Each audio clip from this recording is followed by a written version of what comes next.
My name is Tom Rosson, and I'm originally from the United States, but I've lived in Europe almost close to 30 years off and on.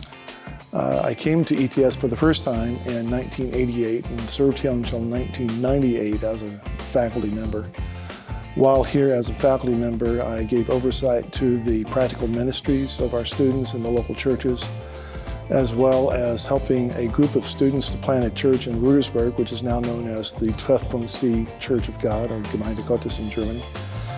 I went away in 1998 to go back to school to get a doctorate in leadership studies.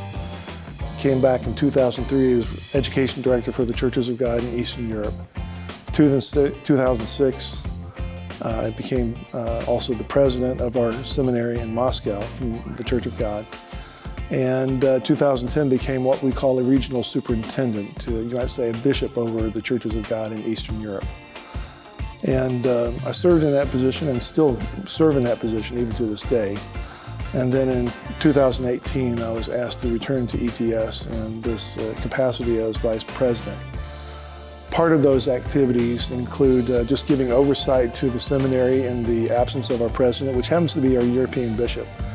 And so he's traveling quite a bit. Throughout Europe, of course, with Corona, he's traveling less.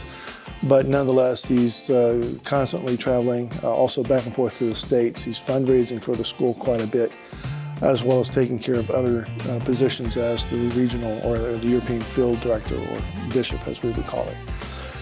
And so I'm here pretty much in his representation, running the day-to-day affairs administratively for the seminary. I see ETS as a place of training leaders. If a seminary is not training leaders, then what are we doing? We may train Bible scholars, but are we effectively training people who can then lead ministries to expand the kingdom of God?